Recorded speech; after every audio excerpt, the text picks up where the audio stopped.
Make music all day long.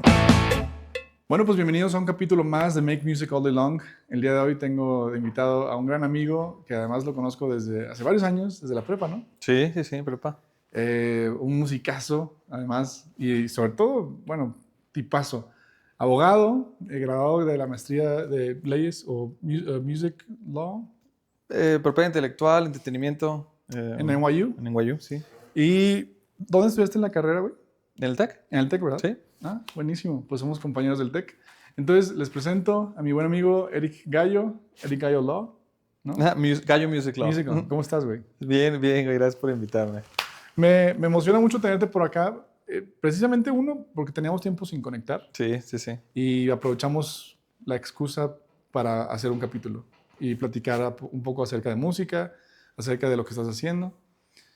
Y también hay un gran sesgo, o muchos productores, artistas, incluso ingenieros. Hay muchos productores que no tienen la asesoría adecuada. Uh-huh. Y me encantaría platicar un poquito acerca de tus servicios y algunas recomendaciones muy puntuales, ¿no? Perfecto, sí. Pero vamos empezando desde el mero inicio, güey. ¿Cómo estás? ¿Por qué elegiste la música como tu camino, güey? O sea, siendo abogado pudiste haber hecho otro tipo de cosas, ¿no? Pero dijiste, voy a enfocarme en ley de propiedad intelectual para músicos, productores, artistas, ¿no? No fue tanto una opción, no tuve opción, la verdad. La música que siento que me escogió a mí primero, que, o sea, claro. Soy músico antes de ser abogado. Yo toco desde los 13 años y abogado empecé a estudiar, no sé, pues a los 18. Uh-huh. Entonces sí, yo entré a la carrera de Derecho pensando en especializarme en música y hacer contratos de música y etcétera, ¿no? Yo no sabía que se podía, pero yo tenía esa idea. ¿Te imaginabas? Ajá, yo imaginaba y yo sabía que quería hacerlo, pero no sabía cómo. Es interesante porque participábamos en el Festival de la Canción. Sí, amor. Con la iniciativa que tenía el TEC.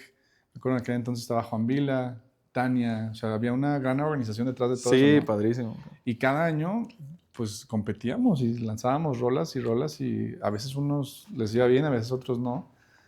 Pero desde ahí empezaba también la inquietud, ¿no? Como, a ver, nos juntamos 3 amigos, 4, y compusimos una canción, pues, ¿de quién es la rola, no? Y luego, pues, la interpretamos y ganamos, y luego la grabamos y de quién es el máster. Claro. ¿No? O sea, ahí empieza un poco eso, ¿no? Cero conocimiento en ese momento, ¿no? No, y pues, está bien, es normal. Claro. O sea, parte de la música, o sea, parte de lo bonito de la música es hacer las cosas sin saber qué está pasando, qué va a pasar, o eso está padrísimo y siento que así salen los trabajos que rompen fronteras, ¿no? Claro. ¿A qué te refieres con que rompen fronteras? Cuando alguien de verdad empieza a hacer cosas originales. Claro. O sea, y es muy normal dejarse llevar por las influencias y hacer música igualita a la que ya hay afuera. Pero every once in a while alguien rompe una frontera y saca algo diferente. Claro. Y siento que la mayoría de las veces es así, ¿no? No sé qué estoy haciendo y a ver qué pasa y alguien lo escucha y le empieza a gustar y hace algo parecido y así se empieza a popularizar un género, ¿no? Totalmente.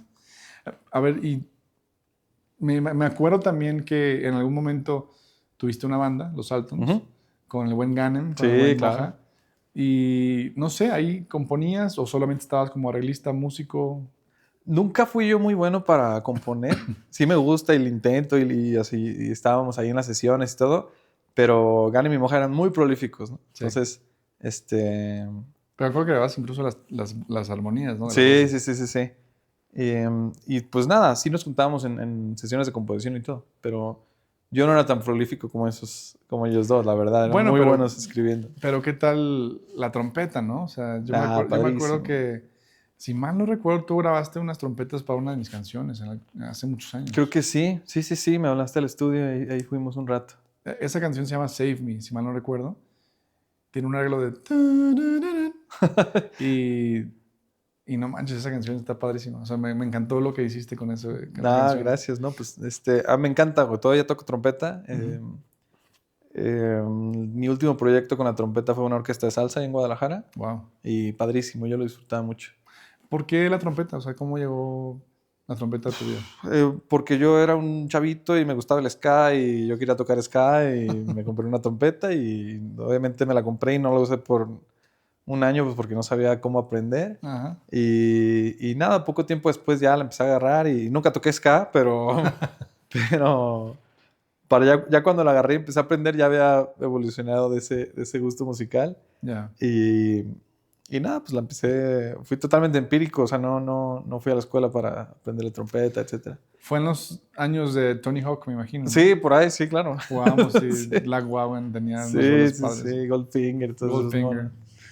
Y es que es curioso porque comúnmente aquí en México o empiezas con la guitarra o quizá con el piano, una cosa así. Mm, Y a menos de que tengas cierta influencia de mariachi, entonces agarras el violín sí. o la trompeta. No, sí empecé con la guitarra, ¿eh? O sea, Sí empezaste con la guitarra. sí, sí, sí. Empecé tocando guitarra porque yo era rockerillo, me gustaba el rock en español y el Tri, Maldita Vecindad y cosas así. Y agarré la guitarra como con esa idea en la mente. Y nada, después empecé a escuchar ska y fue cuando me llamó la atención la trompeta. Qué loco. Y al final pues le dediqué más tiempo a la trompeta que a la guitarra por cuestión de lo que dices, guitarra tocan todos, ¿no? Sí, sí, sí. Y trompeta no cualquiera se la avienta. Sí, ¿no? Y comprometerse a ser Ajá, y trompetista. tocando trompeta tienes oportunidad de tocar en muchos géneros, ¿no? Claro. Que sí cobran. Sí. O sea, mariachis, música clásica, Salsa. ska. O sea, Ska. bueno, ellos no cobran, pero bueno. Algunos. Algunos. ¿Te veías como músico? Sí. O sea, tú dijiste, me voy a dedicar a la música, a tocar trompeta y quiero tocar en eventos, con bandas, en conciertos. O sea, eso era tu idea en un principio. Sí me veía como músico, pero también me di cuenta que me gusta mucho hacer estrategias, ¿no? O sea, como temas muy, ¿cómo te diré? Sí, hacer estrategias, sí es algo que la carrera en Derecho hace florecer, ¿no? O sea, Y qué interesante que lo comentes. O sea, ¿qué conlleva hacer una buena estrategia, por ejemplo? o sea, primero mucho conocimiento de las leyes, etcétera, etcétera, y en específico en la industria musical, las leyes sí y todo, pero es más importante conocer la industria, ¿no? Las costumbres de la industria, ¿no? De ahí se determina más bien cuánto cobrar, en qué momento registrar, en qué momento firmar con una disquera, en qué momento firmar o no firmar. Es más conocimiento de la industria que de las leyes. O sea, las dos, pero O sea, la ley te da un marco. la ley te da lo básico, pero puedes saberte la ley de memoria y no ser un buen abogado. Wow. Tienes que tener ese conocimiento de la industria, ese business sense, para de verdad poder aconsejar bien. Me imagino que has visto todo tipo de situaciones. Algo. Horribles, unas horribles, otros contratos muy exitosos. ¿Tienes alguna historia que recuerdes? O sea, que haya sido como un caso complicado y que se resolvió de alguna manera interesante, no sé. Muchos, o sea, sí, muchos. Okay. Yo creo que lo más común, y que pasa todo el tiempo, y te puedo contar esta historia 3 veces, 4 veces, 5 veces igualitas, o sea, en casos que yo he ayudado. Un chavita, que muy joven les ofrecen un contrato y que suena bien. Y nada, estás entregando absolutamente todo, ¿no? Y esos contratos por lo general vienen los abusivos, ¿no? Leoninos, ¿no? Es un contrato de management y de publishing y de recording al mismo tiempo. El famoso 360. No, el famoso 360 por lo general es uno de recording, o sea, un contrato discográfico donde la disquera simplemente gana dinero de todo lo que te ingrese a ti. Pero no significa que tengan los derechos para administrar todo eso, ¿no? Claro. O sea, no pueden, no son los dueños de tu carrera, o sea, no son tu manager, no son tu editora, pero sí ganan dinero del dinero de edición, ¿no? De publishing. Claro. Eso es un 360, pero estos contratos de los que yo te estaba hablando es un contrato donde dice, yo soy tu manager, yo soy tu disquera, yo soy tu editora, o sea, son tus dueños, ¿no? Okay. Y no, o sea, todo eso está bien. Si alguien quiere ceder esos derechos, está bien, pero tiene que ser remunerado, ¿no? O sea, te tienen que pagar. O sea, un contrato de ese tipo, además por muchos años, pues costaría mucho dinero para esa persona adquirir todos esos derechos. Y la mucha gente los da gratis. Gratis, ¿no? Sí, totalmente gratis.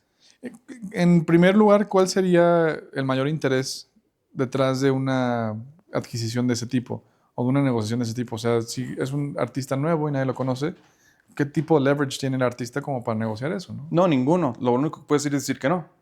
Y listo. Y listo. Decir que no y empezar a trabajar, buscar oportunidades y... O sea, la recomendación que yo doy es llega lo más lejos que puedas llegar solito para que las ofertas serias empiecen a llegar. Y no sería, quizá para muchos artistas pareciera como un poco contraproducente, ¿no? Porque imaginémonos que en un caso hipotético llegas a las puertas de Sony Music y presentas tu proyecto, te conocen algunos colegas dentro de la empresa, te recomiendan, te ofrecen este famoso contrato, no te ofrecen nada de dinero, van a invertir en los productores, quizá en la promoción, pero no va a haber ningún tipo de adelanto para ti, ¿no? Sobre todo el adelanto comúnmente es el de publishing, ¿no? Hay discográficos, hay También. adelantos, sí, también. Pero igual tienes que pagarlos de vuelta, ¿no? Sí, son adelantos, o sea, es un préstamo. O sea, daría igual ir al banco, explicar el proyecto y que te den el dinero, ¿no? Casi igual. La única diferencia es que si tú al banco no le pagas, el banco puede ir tras tus bienes. Puede ir a pagarte tu casa, tu carro, lo que sea. Y la disquera, cuando se trata de un adelanto, no puede hacer eso. La única manera que tienen para cobrarse esa lana que invirtieron Con los assets, ¿no? es con... Ni siquiera con los assets. O sea, bueno, depende del contrato, pero es con las regalías. Bueno, me refiero como un asset, las canciones, ¿no? Ajá. Que generan las regalías, ¿no? Sí, pero por ejemplo, si tú llegas a un contrato de distribución o de licencia, donde tú te mantienes la titularidad de los masters y ellos te dan adelanto y tú no lo pagas o no se recupera, no pueden quedarse ellos con las canciones. Ah, O sea, claro. las canciones son tuyas, Buen punto. simplemente nunca te van a pagar regalías. Es la única manera que tienen para recuperar esa lana, no pagándote regalías. Wow. Entonces, pues sí es un beneficio importante a cambio de ir al banco, ¿no? O sea, Eso sí, sí, definitivamente. Además, el banco, si solicitas un préstamo como persona física, pues todavía tienes más liability, ¿no? Pero si lo solicitas quizá con una empresa, te puedes proteger un poquito más, sí. pero de todas maneras no le ganas a que una disquera te preste el dinero y si no le pagas, pues no le pagas. Exactamente, exactamente. Eso es importante. Además, desde mi punto de vista, las disqueras van a tratar de, o sea, tienen otra opinión, pero desde mi punto de vista, la disquera sirve para dos cosas, para darte dinero, o sea, como un banco, y para vender, para hacer marketing. Claro. Entonces, las disqueras son gente especialista en marketing, tienen gente de ese calibre ahí y te pueden ayudar a vender. Entonces, ahora, si tú tienes el dinero y tienes un equipo de marketing, también lo puedes hacer. por supuesto. Por eso también hay tantos artistas independientes hoy en día y hay una sobreoferta de músicos y de canciones. De hecho, por ahí escuché que al día se suben más de 100,000 canciones en Spotify. Luego escuché otras fuentes que dicen 20,000. Acaba no Spotify de subir sus datos hace menos de un mes. Ok. Y ahí viene. Pero sí es algo así, Como un número 100,000, de ¿no? ese calibre. O sea, 100,000, 200,000. Una locura. Esa es una locura, güey. Sí. O sea, y luego hay artistas como un servidor que estamos en el estudio meses componiendo una sola canción. Sí. Y mi cerebro de marketing es como, ya lánzala, güey. O sea, como que no te preocupes. Entonces ahí también los artistas tenemos que calibrar un poco esa intención o esa estrategia, ¿no? Sí. Como artista, tengo una opinión que es pues, que se tarde lo que tengan que tardar, ¿no? Claro. Como abogado, como ejecutivo de la industria, la otra opinión es, no, pues saca más, porque si quieres vivir de la música, necesitas vender algo, ¿no? Entonces, pues una opción es irte a trabajar al McDonald's y de ahí sacas lana, o la otra canción es hacer música que a lo mejor no te gusta tanto y venderla, ¿no? Y con eso sacas lana y eso te ayuda a fondear la música que sí te gusta, ¿no? Claro. Entonces, vas a tener que hacer una función de mercader, de hacer hits, ¿no? Hacer cosas que le guste mucho a la gente y que puedas vender y que te dejen dinero. Y con eso puedes fondear tu proyecto artístico, ¿no? Meramente artístico, que dices, esta música es para mí y no me importa si se vende o no. Pero bueno, no puedes vivir de esas nada más, ¿no? Entonces es importante tener en mente este, pues, este tema de ventas, ¿no? Como el business sense que decías Business hace sense, rato, ¿no? exactamente. Y también, a ver, mucha gente critica es que tú te vendiste y puedes hacer música comercial.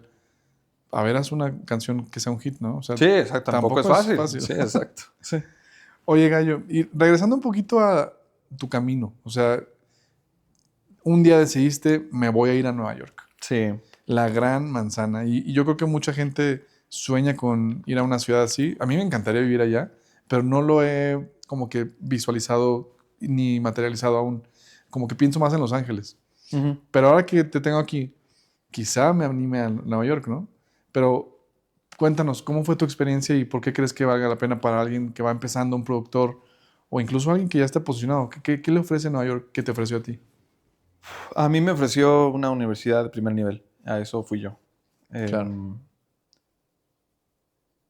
Pues como te dije yo, saliendo de la universidad aquí no encontré opciones. O sea, no conocí ningún abogado que me pudiera orientar, que me pudiera ser mi mentor para desarrollarme en esta industria. Ujú.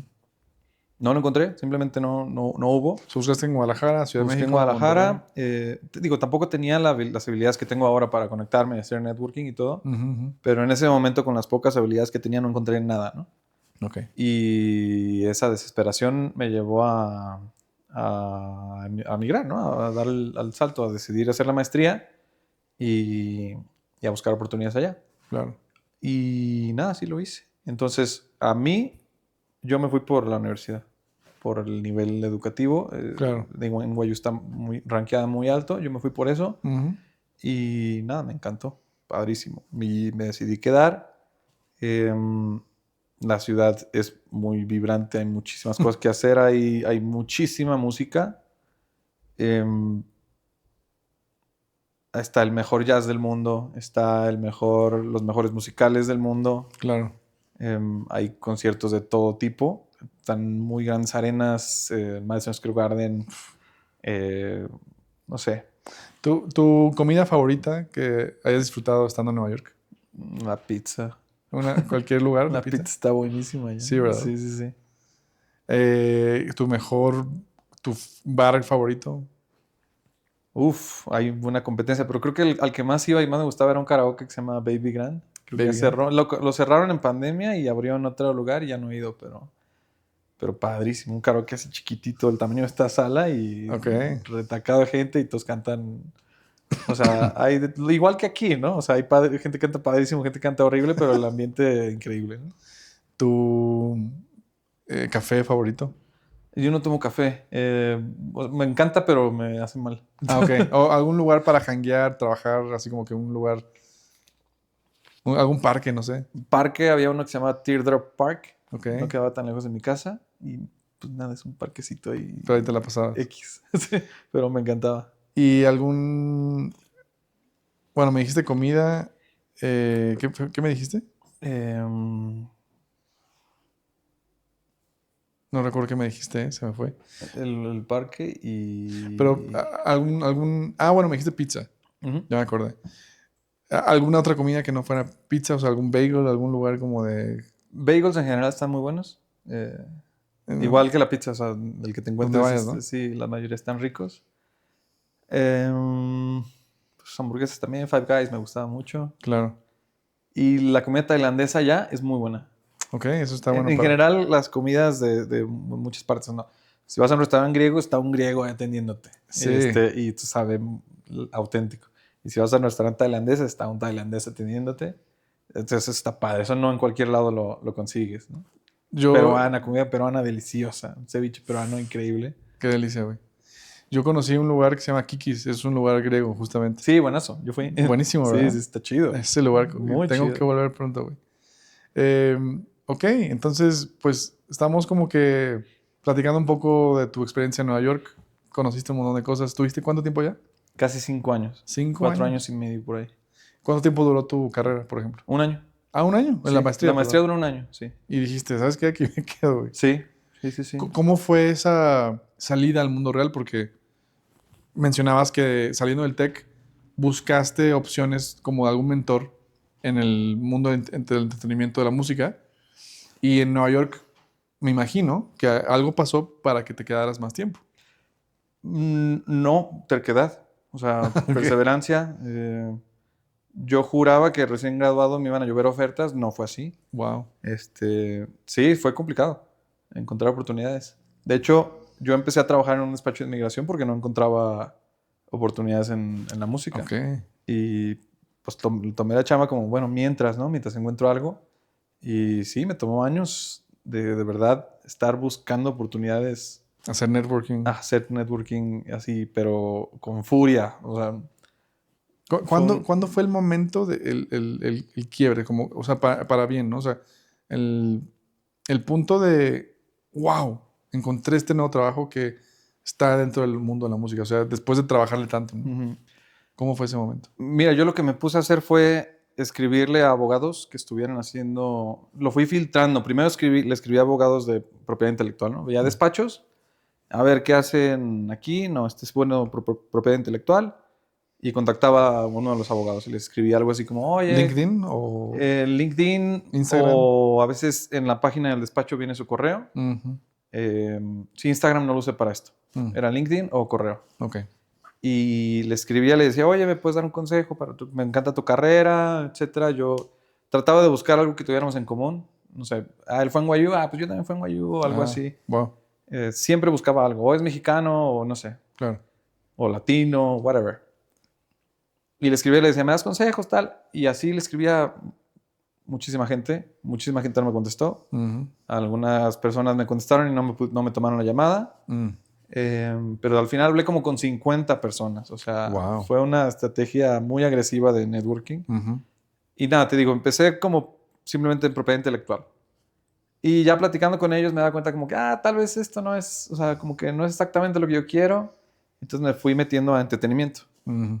Y todo me llamaba la atención, Film and TV y todo, ¿no? Ujú. Entonces, hablé con mucha gente de entretenimiento que sea Film and TV, música, etcétera. Y ya después vi como que, creo que Film and TV no es exactamente lo que quiero hacer. No me encanta. Ajá. O sea, como que, te digo, yo en mi mente siempre tenía la música, pero no sabía, por ejemplo, que un abogado que ve música prácticamente nunca ve Film and TV y viceversa. Wow, Yo no sabía, eso es algo que me di cuenta hablando con tanta gente. O sea, claro, no solo me sirvió, o sea, yo lo hacía para buscar chamba, claro. pero me sirvió mucho como para educarme en cuestión de la industria. Obviamente cada nueva llamada que tenía, yo hablaba más fluido y tenía más información Ibas recopilando, ¿no? que exactamente. Entonces era mucho más capaz en esas llamadas, gracias a los 50 personas con las que hablé, ¿no? Y qué loco, porque son llamadas como en frío. O Sí, sea, cold call, sí. ¿y cuál era tu approach para maximizar el tiempo? Porque seguramente te daban poquito tiempo Sí, máximo 20 minutos. O sea, wow, bueno, también uno pues por decencia, le dice, no te quito más de 20 minutos de tu tiempo, ¿no? claro, Y nada, te digo, buscaba gente que tuviera algo en común conmigo, algo, lo que sea. claro. Eso era para el approach en el mensaje. Ujú, Y ya yo preparaba mis preguntas, ¿no? ujú, ¿Cómo lo hiciste? ¿Cuándo empezaste? ¿Dónde empezaste? ujú, ¿Cuál es tu día a día? Etcétera, etcétera. ujú, Y eso me ayudaba a mí a darme cuenta, pues creo que, o sea, a ir haciendo chiquito el embudo. ujú. Y te digo, ya al final empecé a hablarle nada más a abogados que vieran música y que tuvieran clientes de Latinoamérica. Ah, wow, Así llegué a ese súper. nicho, sí. ¿Y todos esos abogados los encontraste en Nueva York? No. De hecho, que vean música latina, casi no hay en Nueva York. Ah, wow. Sí. Casi que el despacho en el que yo trabajo es el único que está en Nueva York. Ah, La wow. mayoría están en Florida o en Los Ángeles. Que ven música Miami y latina. Los Ángeles, sí. Wow. O sea, qué suerte que además fue en Nueva York que Sí, encontraste eso, ¿no? exacto, sí. Y, Pero sí, te digo, lo empecé a filtrar hasta que llegué al nicho donde yo era más valioso, obviamente, porque pues, sabes de sabía música. de música, soy latino, hablo español, Ujú, eh, no hay muchos abogados con licencia en Estados Unidos que, que estén interesados en este nicho. wow, Entonces ahí es donde yo fui un activo de verdad para un despacho. Entonces claro, cuando empecé a aplicar así más concentrado fue cuando empezaron a salir más entrevistas y etcétera. claro, Antes de eso se sentía como disparar al aire, ¿no? claro. Entonces, logras esta entrevista con este despacho de Nueva York Sí. que está enfocado en música, Ujú. Y casi todos los clientes son latinos. que casi todos los clientes son latinos. Sí. ¿Tienes una entrevista en donde te dicen, sí, vamos a la siguiente entrevista? ¿O fue solo una? Fue solo una. Fue- Estuvo muy chistoso porque hay una lista de los mejores abogados de la industria musical, la publica Billboard cada año, Ujú. y ahí encontré a Matt Greenberg, que es el abogado que me contrató. Wow. Entonces yo vi a sus clientes y le escribí, oye, quiero hacer lo mismo que tú, ¿qué consejo me puedes dar? Etcétera, etcétera. Ujú. Y él en vez de contestarme y decirme, ay, sí, vamos a platicar, me contestó así una línea, ¿hablas español? Y yo, sí, sí, yo soy de México. Y el siguiente mensaje fue de una línea, ¿dónde estudiaste? No, pues en NYU y tal. Una línea, estoy contratando, ¿te entrevisto? Y ya, obvio, ¿no? Ya me entrevisté con él y ya, Wow. desde ahí. ¿Qué sentiste cuando te dio el trabajo, cuando lo lograste después de tanto tiempo? No lloré, güey. O sea, lloré. O sea, cuando empecé a ver los correos que me llegaban y el nivel de artistas que representa Matt, eh, no lloré. O sea, No, me claro, güey. gustó muchísimo y sí era mi sueño estar en the big leagues, ¿no? O sea, tenía clientes Claro. de alto calibre y, y tuve la fortuna que Matt los tenía, ¿no? Entonces, Y ahorita, por ejemplo, platícanos un poquito acerca de algunos clientes que con los que trabajas, colaboras directamente con Matt. Y por cierto, felicidades, güey. O sea, porque esto que tú lograste, no cualquiera, ¿eh? fue Es de admirable. perseverancia. O sea, la verdad Admirable. sí fue de perseverancia. O sea, no siento que tenga nada especial más que ser terco. O Claro. sea, ser perseverante. Porque sí hubo No, muchos momentos pues, difíciles donde dices, no, pues nunca va a pegar. claro. Pero como te digo, no tuve opción. O sea, yo no me veía haciendo otra cosa, no me veía... eh, pues me rechazaron muchas veces Ujú. y llegué al punto que dije, pues ni modo, tengo que seguirlo haciendo porque es mi llamado, ¿no? Claro, vamos a seguir intentando. Sí, sí, o sea, yo siento que no tuve opción. Claro. Sí, es que así hay que ponernos también nuestras metas, ¿no? Sí, Que sí, lo voy sí, a lograr, ¿no? exacto. Y te preguntaba. Clientes, sí. Nosotros trabajamos mucho con Sech, Ujú, con Yandel, ujú, con Arcángel, ujú, Prince Royce, ¿qué más? Una izquierda que se llama Big Ligas, ujú. Gerardo Ortiz, Ah, wow. eh, pues sí, Pues que me viene a ahí la me mente. nombraste Top Dogs ahí. Sí, me encanta. ¿Cómo funciona un contrato entre un artista y un despacho, por ejemplo? O sea, ¿van sobre un contrato a la vez? ¿O es una iguala mensual por un año? ¿O varía? O platícame un poquito como algunos ejemplos. Todas las anteriores y más. A veces se cobra por hora, de que, Ujú, oye, todo lo que me mandes, yo tomo el tiempo, lo que me tarde en hacerlo y te ujú, cobro por hora. ujú. Esa es una configuración. Otra es la iguala mensual. No, pues mándame lo que quieras, pero yo te cobro tanto al mes. Otro es cuando ya hay una relación de confianza, digamos, con el artista, Ujú, le cobras un porcentaje de lo que gane, ¿no? claro. Entonces ya, no tiene que estar preocupándose de, ay, si le hablo me va a cobrar. Ya sabes que te va a cobrar un porcentaje, como un impuesto de abogado, digamos, Cada y que ya le se va a cobrará. hacer cargo de todo lo que le mandes. Entonces, esa es Entonces otra. el abogado, el despacho cobra por el cliente y se queda su comisión. No, muy rara vez se le paga el dinero al abogado y no al cliente. O sea, Ya, ya. en ciertos casos lo que se hace es el mismo cliente le dice a la persona que le va a pagar, digamos, a la disquera o lo que sea, en vez de pagarme el 100% a mí, págame a mí tanto porcentaje y al abogado le pagas un porcentaje Claro, directamente. Pero muy rara vez el abogado va a recibir el dinero del artista y luego entregárselo. Eso sería muy raro. Pasa más con managers. con manager sí, eso sí, ¿no? Sí, pasa más con managers. Ok. Pues qué interesante, güey. O sea, Sí, pero sí hay un contrato. O sea, qué bueno que lo comentas. Hay un contrato entre artista y abogado. ujú, Es prácticamente el único que no tiene un término fijo, ¿no? O sea, el abogado lo puedes correr al día siguiente. y no pasa El día nada. que tú quieras, te dejas de trabajar con ese abogado, no pasa nada. Pero, por ejemplo, un manager, no. Entonces, managers por mínimo unos 3 años, o tu disquera tampoco te puedes separar así de la nada. Claro, Hay un periodo específico de tiempo en el que vas a estar en ese contrato, quieras o no. claro. Entonces, por eso es importante que la primera persona que entre a tu equipo sea un abogado, porque ese te va a cuidar de todos los demás. Y si te equivocas con el abogado, lo puedes correr al día siguiente. Pero si te equivocas con el manager, no lo puedes hacer. Ahí sí no. Ujú. Oye, y por ejemplo, para un productor o un compositor, que son casos distintos, pero de alguna manera similares, Ujú. para ti, ¿cuáles serían como las recomendaciones más importantes al momento de llevar a cabo o manifestar un contrato o entablar alguna negociación con otra parte, ¿no? Ujú. Si está empezando, por ejemplo, entiendo que no hay lana para pagar un abogado. Y Ujú. la recomendación es, no firme, o sea, no, tú tienes que tomar riesgos, ¿no? Para avanzar y para crecer. Entonces, se entiende que al principio no vas a tener un abogado y se entiende que estás tomando un riesgo, ¿no? Claro. La recomendación sería no firmes nada de periodos largos, o Ujú. sea, firmas los contratos que sean por canción, etcétera, y dices, pues si te equivocas, pues bueno, fue una canción y Claro. cosas así.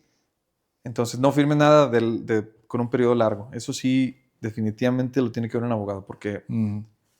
si firmes un contrato de 7 años, algo así, creo que esa fue la carrera de los Beatles, todos los discos los sacaron en 7 años, o sea, es toda una carrera. Entonces, si Sí, estás en un mal contrato por 7 años, te puede afectar, o sea, te puede matar. sí, claro. Entonces, cuando es algo de un periodo así largo, definitivamente ahorra y ve a un abogado. A veces el abogado te va a cobrar, no sé, un porcentaje. Entonces, a lo mejor no te va a salir, no tienes que sacar el dinero de tu bolsa en ese momento, simplemente es dinero que no te va a llegar. Claro. Entonces, busca, pregunta. Si tienes un contrato, una oferta de un contrato largo, ya sea un contrato discográfico o un contrato de management o un contrato de publishing, Ujú. definitivamente que lo vea un abogado. Claro. Eso sí. Y los otros contratos, pues bueno, si no te va a perjudicar tu carrera al largo plazo, pues bueno, adelante. Si no tienes lana, lo puedes hacer.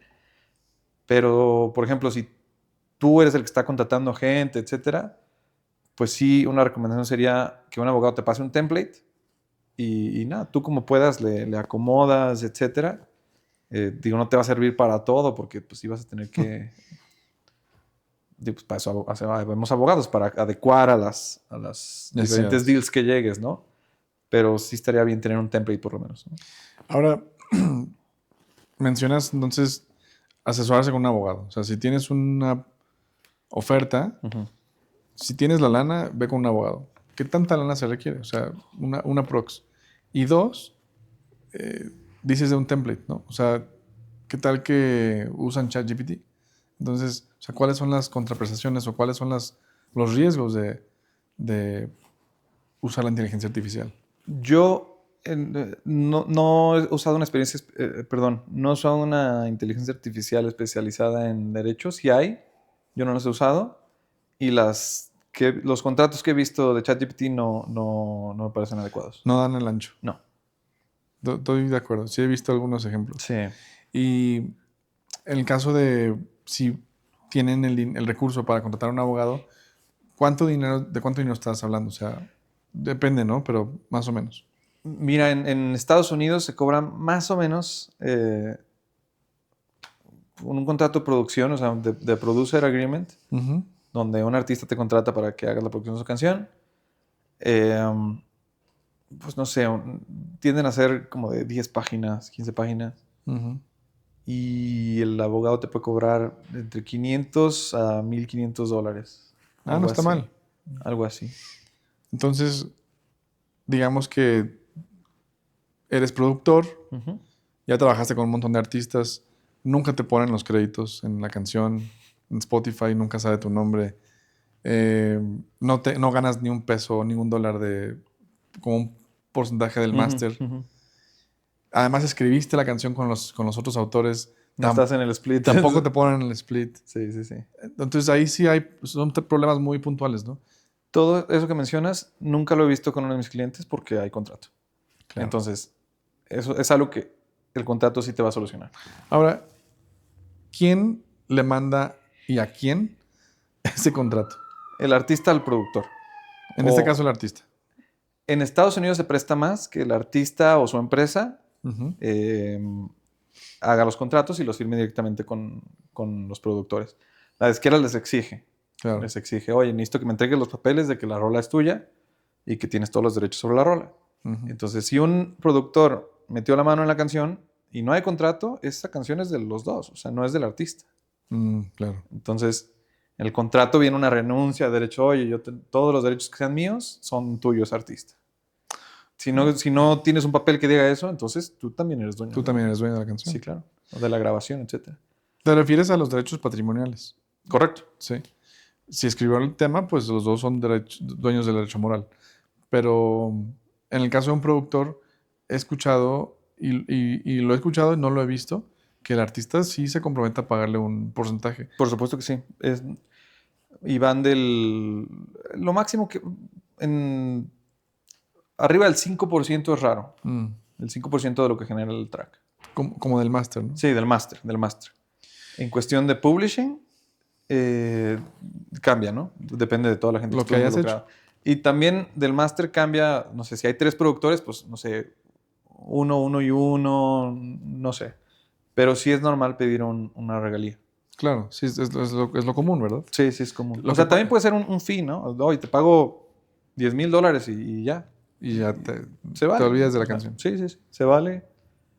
Sigue siendo dueño de tu publishing. Eso sí. Por lo general, en el contrato también dice, no, pues tu productor va a ser dueño del 30%, 50%. Del publishing. Del publishing. Y ese es tuyo y tú hazte cargo, ¿no? Lo cual quiere decir que si la canción es, por ejemplo, es una canción que se toca en el Super Bowl, que sale en comerciales, que sale en una película, ASCAP o BMI o la SACM colecta ese tipo de regalías. Correcto. Entonces ya te corresponde por medio del publishing, ¿verdad? Sí, y ahí ya no tiene nada que ver el artista. O sea, cada quien colecta su parte. Y el máster es otra cosa también. El máster es otra cosa. ¿Por qué? Eso por lo general lo paga directamente la disquera, ¿no? Entonces, es igual, o sea, cómo funciona, la disquera le paga al artista y en teoría el artista le debería pagar el porcentaje que cuadró con el productor. Claro. Pero lo que sucede por lo general es el artista le dice, en vez de pagarme a mí, págale directo a él su 1%, su 4%, su lo que sea. Claro. Pero sí es común. O sea, cuando tú eres productor y vas y te habla un artista y te dice, pásame un beat o lo que sea, lo común que se pida es un fee, una tarifa, que puede ser a un adelanto o puede ser una tarifa así normal. Sí, porque una cosa es como el trabajo o el honorario del arreglo, vaya, ¿no? Sí, sí, sí. Y totalmente negociable. O sea, si no lo pides, no te lo van a dar. Entonces, lo más común es que pidas una tarifa, una regalía y tu publishing. Sí, eso es lo más común. Sí. Totalmente de acuerdo. Y por ejemplo, hay casos en donde quizá tú como productor descubres un talento. Y sabes que no hay una disquera de por medio. Pero veo que tienes talento. Vamos a hacer una canción. Ahí, pues tú eres el 100% dueño del máster, ¿estás de acuerdo? Sí, sí, sí, sí. O puedes negociarlo con el artista. O sabes que tú lo cantas, yo lo produzco 50-50, ¿no? Ahí va a depender mucho de cada caso. Claro. Siempre y cuando hay un contrato, ¿no? Siempre cuando hay un contrato. Pero sí, o sea, como en México se le llama productor fonográfico a esa figura que es, digamos, el dueño del máster. Y se refiere a la persona a través de cuya iniciativa se creó esa grabación. El que puso los billetes. Básicamente. Básicamente. Entonces, esa persona, por lo general, a toda la gente que metió al estudio, le pide un contrato donde se renuncien todos a sus derechos para que él pueda ser el dueño único de ese máster. Claro, claro. Así debe ser. Ese documento es importante tenerlo, claro. Porque si no, todos son dueños. O sea, si el trompetista pasó y puso una línea... Sí, en teoría sí. Podría ser el dueño. Sí, en teoría sí. Entonces, es importante tener un contrato, ¿cómo se llama? Pues un work for hire, una obra por encargo. Claro. Y es muy básico, es un contrato sencillo. Y toda la gente que se para en el estudio te lo firma y listo. Esto es muy bueno saberlo. ¿Dónde está la línea entre trompetista o tecladista o baterista? Tú grabaste en la canción, aportaste ideas creativas, pero no necesariamente eres el autor de la obra musicalmente. ¿O sí? O sea, ¿dónde está esa línea? Muy buena pregunta, nadie lo sabe. La línea está en cuestión de un acuerdo. O sea, si tú llegaste y pediste, oye, yo voy a hacer voy a inventar o voy a improvisar, entonces este va a ser el intro de la canción Ujú. y quiero que me des un publishing. O sea, quiero que me des parte de la composición. En teoría sí, son melodías Se vale. y puedes pedirlo. Ujú. Pero, pues nada, es un acuerdo entre las partes, ¿no? O sea, la ley no ha querido meterse a decir esto sí cuenta como composición y esto no. Claro. Muy poco se mete y qué bueno, porque no tienen la capacidad los legisladores ni los juzgadores de verdad decidir quién sí es artista y quién no, quién sí es compositor y quién no. Claro. Por eso lo dejan a las partes, ¿no? Entonces, lo que diga el split, eso va a ser. Eso es lo que es. Entonces, si tú como condición para tocar le dices yo quiero parte del split y lo consigues, pues bueno, Pues ya lo eres. lograste. Sí, También está en la capacidad de cada quien de negociar eso. totalmente. Entonces, también ojo, músicos, si te invitan a una sesión y aportaste algo de verdad significativo para la canción, Ajá, pues hay que negociarlo. correcto. Y si simplemente estás siguiendo un poco de la estructura, los acordes, lo que está ahí con quizá un poco más de musicalidad, más groove, y te están pagando por eso, entonces También está bien. también o está sea, bien. Y lo correcto es que el productor te dé el work for hire. Y lo cedes, claro.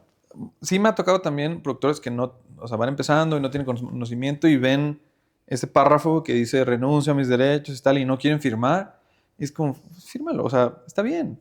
Te están pagando, obviamente Claro. mientras estés remunerado, obviamente. ¿no? Claro, claro. Si te están pagando, está bien, porque ellos quieren ser el dueño único de esa canción, El máster, ¿no? del máster, perfecto, exactamente, más bien. Ellos quieren ser el dueño, está bien. Si lo pagan, qué bueno, porque si no, nunca se va a grabar. O sea, no se van a hacer negocios, no se va a poder vender esa rola, no se va a poder distribuir. Entonces, es muy difícil. Es muy difícil, pero como bien lo dijiste, todo está en el acuerdo. Correcto. Algunas guidelines, creo que para productores, bueno, pues ceder el porcentaje correspondiente, puedes pedir un 5% máximo. Ujú. Pero ojo, que pidas, o sea, que tengas derecho a recibir regalías no significa que seas dueño de la canción. Es correcto, es correcto. Entonces, es normal. Es Está normal. bien. O sea, la diferencia está en el poder de decisión. Totalmente de O acuerdo. sea, poder administrar y decidir, por ejemplo, dónde se va a distribuir ese máster. O, por ejemplo, en qué película sí va a salir y en qué película no. Claro. O sea, el productor no va a decidir, No, no va a tomar esas decisiones. Va a recibir dinero de esas decisiones. exacto. Pero no tiene poder para decir, no, yo no quiero que esa canción salga en esa Por eso película. lo cedes ese derecho. Correcto. Para que, por el beneficio de la canción en este caso. Correcto. Si tienes que preguntarle a 15 personas cada que quieras licenciar un máster, nunca lo vas a hacer. O sea, No, nunca claro. va a pasar. Es muy difícil. He visto casos muy interesantes de amigos donde les llega un correo y a lo mejor estás consciente de esto, pero creo que platicó Ganem que les llegó un correo de una compañía coreana o algo así. Sí. Y, oye, quiero tu canción para una serie o algo así. Sí, sí, sí. Y entonces les mandaron su fee, ¿no? Y eso es genial porque ellos son los dueños de ese máster. Correcto. Quiero imaginarme que al mismo tiempo tuvieron que ir con el publisher y darle el mismo fee por usar esa canción. O sea, es decir, Correcto. pagas el publishing y pagas el máster, ¿no? Así es. Y por ejemplo, en series o en cosas así, es muy común agarrar covers, porque es más caro agarrar la grabación original. Ah, Entonces, dices, le invierto al publishing, pago, no sé, $40,000 por usar la canción, y en vez de pagarle 40,000 al máster original, le pago 8 o 5 a un chavito que hizo un cover y le quedó padre, ¿no? y el chavito va a estar feliz. Claro. Y además, de nuevo, o sea, pues esa es la canción lo que cuenta. Ujú. La versión puede ser como sea. Y el chavito, o sea, por ejemplo, el chavito era dueño de ese máster, ¿no? Claro. En este ejemplo, ¿no? Claro. Y, no sé, pone que el publishing le fue a pagar a la compañía de Michael Jackson, al editor de Michael Jackson, y al chavito, ¿no? O sea, como Sí. dueños de los derechos patrimoniales de esos derechos distintos, ¿no? Claro. Del publishing y del máster. ¿Qué palabra se usa para describir este tipo de procesos? ¿Es sync? ¿Es como sincronización? Sincronización es eso, buscar estas licencias. Clearance se llama pedir permiso, andar buscando quién pedir permiso, pero sí, poner tu rola en una serie, en un comercial, Sujetarlo, o algo así, ¿no? se llama sincronización. De acuerdo. Es un mundo esto, Gallo. O sea, Me queda claro que dominas, te encanta, estás muy enterado, muy empapado. ¿Qué sigue para Gallo Law Music? O Gallo Music Law. Sí, o sea, Gallo Music Law es mi Instagram y todo. Yo estoy trabajando, o sea, yo trabajo para el despacho Grimmer Chupor en Valenciano Associates. Y nada, que sigue para mí es buscar más clientes mexicanos. Me encantaría aplicar todos estos conocimientos para clientes mexicanos. O sea, estoy muy comprometido, digámoslo así, con la música hecha en México. Me encantaría verla en niveles más altos y quisiera poner mi granito de arena para eso. Yo siento que ahorita la industria aquí está algo informal todavía. Sí. No siento que haya suficientes abogados, por ejemplo, que sepan de música. Aquí en México yo conozco a como otros 4, ¿no? O sea, Sí. de verdad contaditos los que sí saben. Entonces, pues nada, creo que es una oportunidad de profesionalizar la industria. Sí. Como ya pasó en Colombia, por ejemplo, en Medellín tienen un nivel alto de profesionalización porque la industria obligó, ¿no? O sea, el reggaetón se pegó y la gente de Medellín era buenísima para hacer reggaetón. Entonces, pues las disqueras de muchos lados pedían contratos, pedían un montón de cosas y se profesionalizó la industria, ¿no? O sea, empujó a eso, ¿no? Sí, claro. Y hubo muchos, o sea, también hay quejas de que era informal al principio y nada, se profesionalizó. Y ahorita tienen despachos de abogados en Medellín que ven pura música y hacen conferencias y está padrísimo. Y ya han alcanzado un nivel de profesionalización muy importante. Y creo que va a pasar lo mismo en México. O sea, la música mexicana se está pegando durísimo y tiene que pasar lo mismo. ¿Ves que la tendencia de la música mexicana sigue a la alza? ¿O ya ves que o a lo mejor crees que ya se estabilizó un poco esa curva? Yo creo que todavía le falta. Todavía le falta. Sí, yo creo que todavía le falta para subir más. Ah, ok, está genial. Y todavía falta tiempo, además. O sea, sí. Creo que es sostenible. O sea, porque el interés que ha habido en los corridos tumbados, por ejemplo, ha permeado en otros estilos de música. Claro. Entonces, en música mexicana. Entonces, yo creo que todavía hacer música mexicana todavía le falta desarrollo. O sea, va a crecer más. Es mi perspectiva. Sí, yo también lo creo. Y me daría muchísimo gusto. A mí también. Y además que llegue a otros países, ¿no? O sea, Sí, no solo a Estados Unidos o Canadá y México. Me encanta. Yo en el TEC iba a tocar en el mariachi y de verdad una sensación increíble era ir a Francia, ¿no? Y tocar allá y ver a la raza maravillada con la música mexicana. Esa experiencia me marcó. Que acaba de fallecer el director de la banda de mariachi, ¿verdad? Panchito. Sí.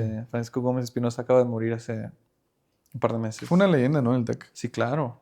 No, claro, una carrera muy exitosa de formar músicos y de cambiar la vida de sus alumnos. Sí, y sobre todo que en la cuna del mariachi, o sea, en la ciudad donde nace el mariachi, donde se propaga, ¿no? No, y él era especializado en mariachi tradicional, o sea, él no te enseñaba las rolas de Juan Gabriel, etcétera, te enseñaba los orígenes del mariachi. Los arreglos originales. Sí. Rubén Fuentes. Sí. Padrísimo. A mí de verdad me cambió la vida. O sea. Y a raíz de esa experiencia, ¿aprendiste a hacer arreglos de mariachi o nomás a tocarlos? O sea... sí llegué a hacer un par. Sí llegué a hacer un par de arreglos. Los de la Festival de la Canción yo los hacía. Yo ahí me ponía con el final, o no me acuerdo con qué programa lo usaba. También Alan hacía buenos arreglos, ¿no? Alan también, sí. Que por cierto no hablamos, o sea, ¿cómo vamos de tiempo, Chris? ¿Vamos de tiempo? Bien. ¿Tú cómo haces tiempo? Bien. Bueno, tú nos vas avisando, ¿no? Cuéntame un poquito también acerca de Sin Luna. También tuviste una banda en el TEC con la Damaris, la Chulada, que le damos un abrazo. Cierto. Alan, también estaba Adán Chico, ¿no? Sí, el Adán. ¿Quién más estaba en la banda? El Bandas. Ah, claro. Martín Banda. ¿Y qué tal? O sea, ¿para ti cómo fue esa experiencia? Fue muy, ¿cómo te diré? Una oportunidad de ser muy creativo. O sea, no siento que nos enfocamos en vender. Siento que nos enfocamos en crear música que nos gustara. El arte. Ajá. O sea, nos encantaban las canciones de Damaris, por ejemplo. Sí. Y fue una oportunidad de hacer arreglos muy a nuestro estilo, ¿no? Muy teatrales, muy... Sí. Vamos a pasar. Sí, o sea, no teníamos ni por aquí el... Ay, que suene de esta manera para que se venda. O sea, no, fue muy, muy artístico. Era como música de cabaret. Sí, sí, sí. Así me sonaba a mí. Como si te transportaras al siglo... Bueno, más bien como la década de 1930. Ujú. Pero eso fue muy refrescante, como que el no tener una expectativa o más bien un compromiso con las ventas. O sea, fue un compromiso con el arte ahí sí, 100%. Claro. Fue un compromiso de quiero hacer algo que me guste, quiero hacer algo que le quede a esta canción, o sea, vamos a darlo todo por esta canción, Sí. con lo que pida la canción, así la vamos a arreglar, así la vamos a grabar. Sí. Y eso estuvo padre, eso fue un sentimiento chido. Estuvo muy padre. De hecho, yo tengo una historia que contar ahí de ese A disco. ver. Musicalmente me voló la cabeza, o sea, los arreglos, Damaris, qué voz tienen, ¿no? Ujú. Y nosotros nos acabamos de mudar ahí cerca de la Minerva Ajá. a ese estudio. Ese fue como la gran inauguración de Godspeed en aquel entonces, 2012. Creo que por usted ahí. grabando en 2013. Creo que sí. Pero teníamos una Lynx Aurora, que es un convertidor de audio muy, muy bueno, que a la fecha muchos ingenieros lo siguen usando. Ajá. Pero como era algo muy nuevo para nosotros, Jara, mi socio, configuró esa madre para que manualmente tú delimitaras cuál era el sample rate. Ujú. Cosas de ingenieros y Sí, productores. sí, sí. Pero si tú en Pro Tools no machabas ese sample rate, pues podías grabar, por decir un ejemplo, en 48 kilohertz, pero a lo mejor en Pro Tools le ponías a 44.1. Entonces tú grababas y pues aparentemente sonaba bien y no había ningún problema. Se acababa la sesión, todos se iban y luego al día siguiente abrías la sesión y sonaba como todo No. rápido. Y eso nos pasó con Sin No. Entonces fue horrible porque pues obviamente tuvimos que reconvertir todo ese material Ajá. a 48 kilohertz o al formato que se haya grabado. Pero para descifrar eso nos costó un trabajazo. Digo, ustedes ni se dieron cuenta, ¿verdad? No, te iba a decir, ¿no? Pero a la hora de la edición, de la mezcla, todo eso fue un dolor de huevos porque pues ya al convertirlo a un formato nuevo, ya no se alineaban como las transientes al grid, aunque le pusieras el mismo Ujú. beat por minuto. Afortunadamente salió el disco y, Sí, y salió quedó chido. padre y pues bueno, qué bueno que para ustedes fue una experiencia, pero tras bambalinas como productores, esas cosas a veces no se saben, ¿no? Pero fue un discazo y a la fecha ahí está en iTunes, Spotify. Sí, ahí está. Sí. Entonces, bueno, pues creo que son experiencias muy padres. Sí, claro, a mí me encantó esa etapa de mi vida, me encantó. Regresando un poco a Nueva York, Gallo, o sea, ¿qué aspectos de la ciudad en un ámbito profesional puedes destacar en comparación con otras ciudades como Ciudad de México, Guadalajara, Los Ángeles inclusive? Ujú. Algo muy padre de la ciudad de Nueva York es que nadie va a estar a gusto, pues. Nadie Ujú. va a ser mediocre en algo. Ujú. Van porque ahí están los mejores despachos, no sé, de Estados Unidos, los mejores restaurantes, los mejores Sí. todo, ¿no? Hay los mejores musicales, ¿no? Sí. Mejor teatro, mejor jazz. Eh, hay mucha concentración de best stuff, ¿no? Claro. O sea, entonces la gente que va ahí es porque se quiere acercar a esos niveles. O sea, no es gente que no está conforme con lo que tiene en sus ciudades. Ujú. Es una ciudad de inmigrantes, 100%. Y es eso, es gente que no está conforme con lo que tiene y va ahí a perrearle, a buscar, a luchar, a competir, a ganar, ¿no? Claro. Y eso se nota mucho en la gente que conoces. O sea, cualquier gente que conoces tiene una historia, tiene una ambición, tiene un proyecto, tiene un hambre, Claro. un drive. Y eso a mí me resulta muy, muy interesante. Claro. Y se contagia. Sí. Sí, entonces, escuchar ese tipo de historias sí te motiva a ti a buscar tu propio proyecto, a tratar a mejorar tú, a competir, ese tipo de cosas. ¿Qué pasa aquí en Ciudad de México también, ¿no? Hasta cierto Sí. punto. Sí, Y en también Guadalajara, pasa. por ejemplo, no. Yo siento que no es tan así. No es muy competitivo. No, la gente está a gusto. Es que es una ciudad muy, muy cómoda para vivir. Sí, sí, sí. Entonces no necesitas ser el mejor para tener una vida increíble y vivir muy bien. Claro. Entonces hay gente que vive así, que vive muy feliz. Yo no pude, yo sí tenía más hambre. Sí.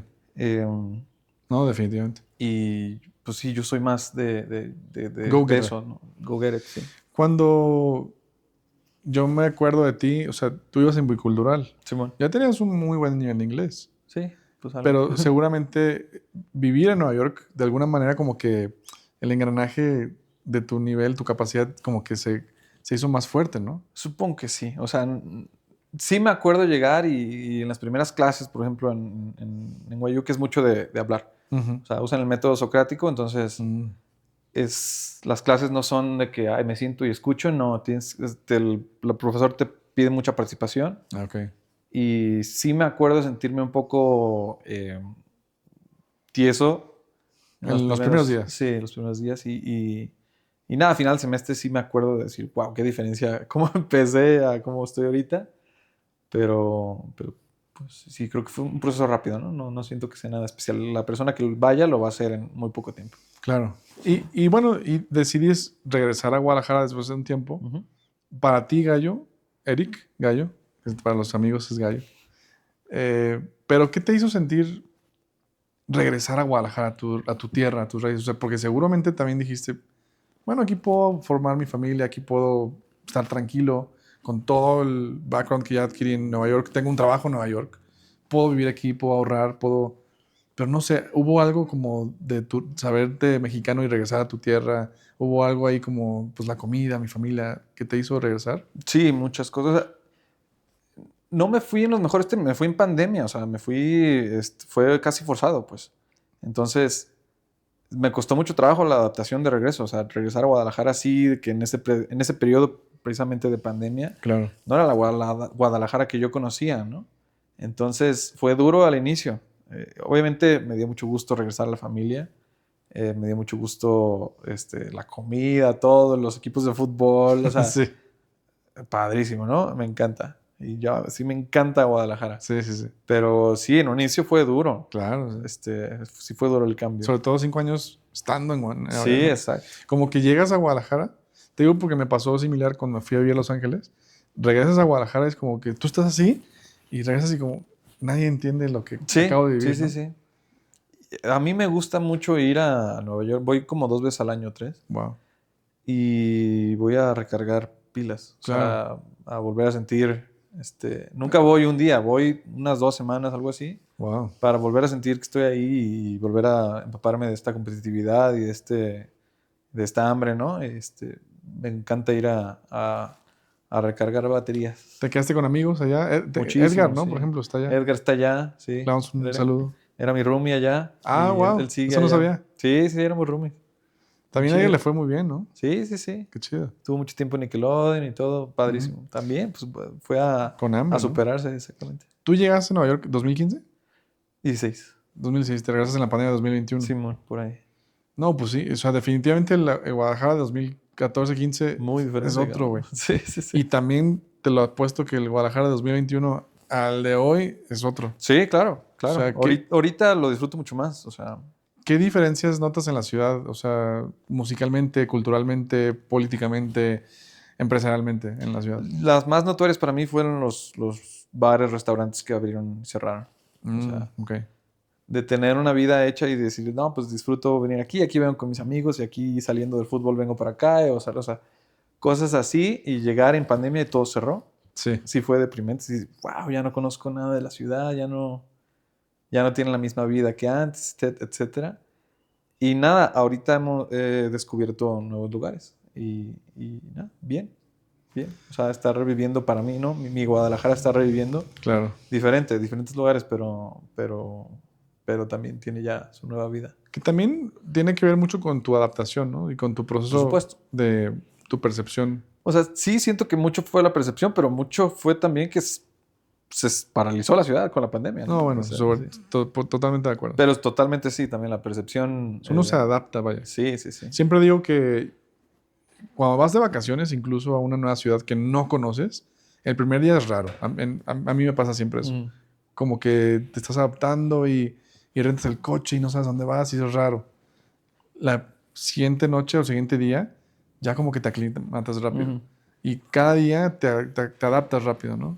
Fíjate que yo no soy una persona que, o sea, siento que yo sí me adapto rápido. Llegué a Nueva York y yo me sentía, al día uno me sentía bien, o sea, ¿De como en verdad? casa, sí. Wow. Y no siempre es, o sea, no siempre es el caso. Hay gente que sí le cuesta más la adaptación o gente que nunca se adapta. Sí. Yo me sentí muy cómodo desde el día uno, ¿no? Sí, Y como que también... tienes tough skin, o sea, como que vas y vámonos. Sí, sí, simplemente me puedo adaptar. O sea, como que Sí, tengo apertura a ciertas cosas. flexible. Sí, tengo esa flexibilidad y encuentro, no sé, las cosas buenas del lugar al que vaya, ¿no? Claro.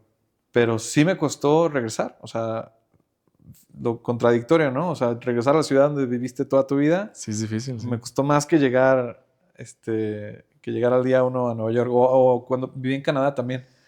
También llegué ahí, me sentí muy cómodo. Y igual, el regreso fue duro. O sea, entonces... Dicen que uno se acostumbra a lo bueno. sí. Y cuando estaba en Nueva York, por ejemplo, yo extrañaba todos los días Guadalajara. No, Te pues lo juro. claro. Sí, siempre extrañé. Y ahorita que estoy acá en Guadalajara, extraño todos los días Nueva York. Y ya Sí. me quedé en medio. Sí, dicen que el pasto es más verde del otro lado siempre. Exactamente, Es un sí. efecto raro que nos sucede, Sí, ¿no? siempre que estoy allá digo, ay, qué chido Guadalajara. Y siempre que estoy acá es, qué chido Nueva York. Pero también ahí viene un poco la capacidad del humano de saberse satisfecho en el momento presente, ¿no? Ujú. Y eso es algo difícil de ser consciente. O sea, pero una vez que lo entiendes, pues bueno, puedes disfrutar cada día, o sea, a la vez, ¿no? O sea, disfrutas seguramente despertar en tu nueva casa y vas con tus papás a lo mejor el fin de semana y vas al partido de fútbol y luego tienes llamadas con clientes en Estados Unidos y luego dices, ah, ya va a ser agosto, voy a ir a Nueva York otra vez. Es como que le vas agarrando satisfacción en ese ritmo nuevo, ¿no? Sí, o sea, creo que es más mi personalidad, pero a veces sí me cuesta como valorar el momento presente. Como que siempre traigo proyectos, siempre quiero ver Ujú. más adelante y siempre quiero mejorar y soy muy exigente conmigo mismo. Sí, Entonces a veces me cuesta como el disfrutar el momento, ¿no? O sea, pero siento que es algo muy de mi personalidad. claro. Y cuando logro cosas, obviamente lo disfruto muchísimo y todo, pero sí siento esta insatisfacción o eso, o esta exigencia de ser mejor, ¿no? Entonces, Sí, si pudieras decirle algo al gallo que tenía 4 o 5 años que empezaba a tocar la guitarra, ¿qué le dirías que ya pasó todo esto que ha vivido? en cuestión artística, creo que lo más importante que he aprendido en los años recientes es pues que toques lo que te gusta y no intentes tocar como otra persona nomás porque, Para encajar, ¿no? ajá, para encajar. Que toca lo que tú quieras, ¿no? Y hazlo lo mejor posible como tú quieras, ¿no? Claro. Y sí, o sea, yo sí era mucho de componer, de escribir, de hacer arreglos y pensaba, es que esto no suena como lo que está en el radio, ¿no? Ujú. Y ya sería algo que diría, no, no importa, o sea, síguelo haciendo, aunque Haz suene lo tuyo, raro, claro. mejor, o sea, Claro. en especial porque sé que, digo, mi vida no depende de la música que venda, exactamente, ¿no? Entonces, Sí, yo puedo hacer el arte que yo quiera porque no dependo de las ventas de mi arte, ¿no? claro. Entonces, está viendo eso, creo que tengo mucha libertad de decirle a ese chamaco, haz arte como a ti te guste, ¿no? ¿Y hoy estás haciendo algo de música? Así como... Me gusta mucho hacer arreglos, o sea, como escribir cosas ahí en el uso uno que se llama MuseScore. mm, eh, y me gusta mucho hacer arreglos. qué chido. Y de repente hago composiciones Mm. cortas y muy piratas, o sea, música muy rara. eh, y así, con el objetivo de que me guste a mí y Claro. no para venderlo. Pero igual estaría bueno escucharlo. Sí, me encantaría un día grabarlo, pero lo tengo ahí escrito y no tengo la habilidad técnica todavía para grabar, no tengo equipo, o sea, no siento que pueda, sí, grabarlo, pues. O sea, tengo los Bueno, MIDIs y me gusta, y escucho los MIDIs, ¿no? qué chido. Y me encantaría un día grabarlo, pero quiero hacer arreglos padres y buscar una orquesta, algo así. Eso estaría padre, güey. Y sí, algún día lo haré. Bueno, aquí en Ciudad de México, Estudio 13 es mi estudio favorito. Estudio 3, ¿cómo se llama? Estudio 13. 13. Tiene un espacio amplio. Yo creo que si algún día te animas a de verdad llevarlo a cabo, y pueden ser con músicos mexicanos, Sí, nos no, llevamos claro, a me Estudio 13, encantaría. grabamos todo en vivo.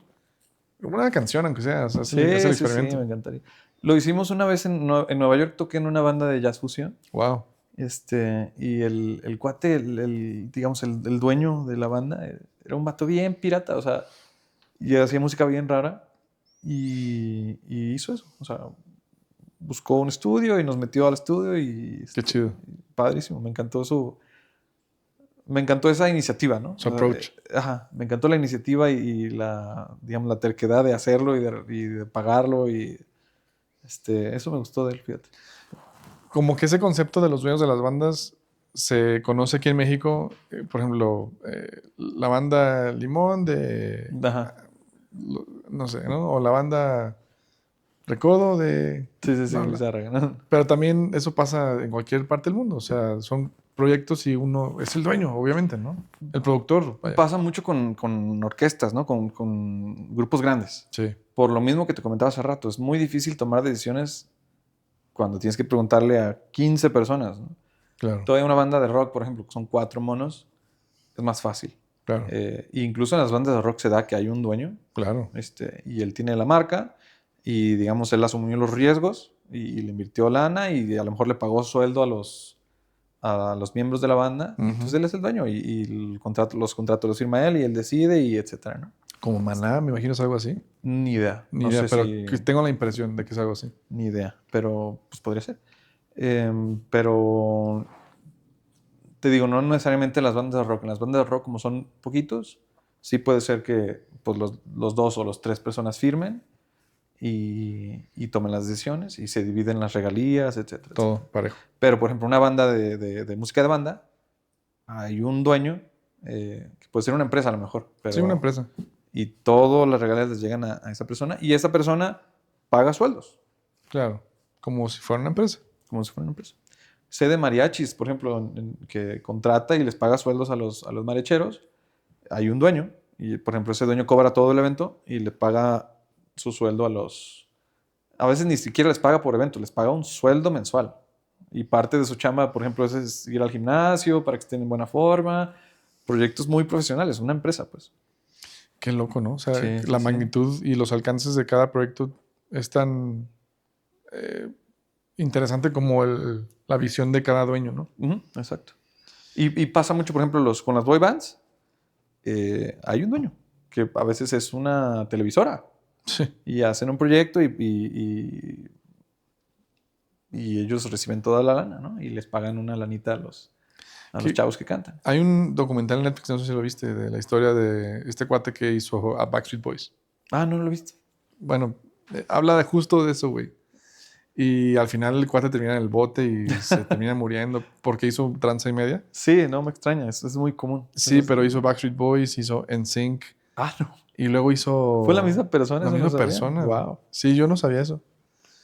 Pero bueno, o sea, de nuevo, cada persona tiene una visión distinta y sus alcances, Sí, como sí. su imaginación lo permite, Hay ¿no? muchas formas de hacer música, ¿no? Y de hacer Y de proyectos negocios. musicales. Sí, claro. Muchas formas. Y ya como para ir cerrando un poquito este episodio, me gustaría saber, ¿tienes la idea de entonces seguir trabajando en este despacho? Sí. Quizá en algún momento regresar a Nueva York o irte a otra ciudad más grande. ¿Qué planes tienes para el futuro? ¿Hacer más música? No sé. Todos los anteriores. Sí, todas las anteriores. Sí, hacer música, te digo, yo sigo tocando mucho en mi casa, Ujú. cuando hay chance, ¿no? Porque sí hay mucho trabajo. Afortunadamente hay mucho trabajo, Qué chido. como abogado de la música. Entonces, pues me mantiene muy ocupado. Pero sí, me sigo viendo en México por mi objetivo que te comentaba de tener más clientes mexicanos y de aportar mi granito de arena para que se desarrolle la industria aquí en México. Claro. Entonces, sí estoy comprometido con eso y por un futuro cercano, ese es mi proyecto, estar aquí y hacer todo el network posible y tener todos los clientes que pueda de aquí. Claro. Sí me gustaría volver a Nueva York, pero todavía no. No es el momento. No es el momento, pero sí me gustaría. Y nada, básicamente es eso. O sea, si me preguntas por un objetivo así más trascendental, es eso, tratar de profesionalizar la música y desarrollar talento en En México. Pues Sí. es un súper objetivo y vas muy bien. Mucho que hacer, sí. Mucho que hacer. Nos veremos en South by Southwest el siguiente año. Sí, tal vez. probablemente sí. O en los Grammys o en En los Billboards. Grammys, espero que en los Grammys y en los Billboards y en todos. Bueno, nos vamos a ver por allá, hermano. Excelente. Bueno, pues ya lo escucharon al mismísimo Gallo, hermano mío desde hace muchos años. Qué chingón platicar contigo, güey. Igual, cabrón. Aquí vamos a poner sus redes para que lo sigan. Si tienen preguntas, si necesitan hacer un contrato una asesoría. Sí, claro. ¿Quién Pregúntenme. Eso sí me gusta. A todos les contesto en Instagram. Sí. No me escribe tanta gente, pero aunque Espero- sepa que no vaya a cobrar, trato de contestar, echar ahí un consejo o algo así. Claro. Sí, con confianza. Eric, es Gallo Music Law. Gallo Music Law, sí. Ese es el Instagram.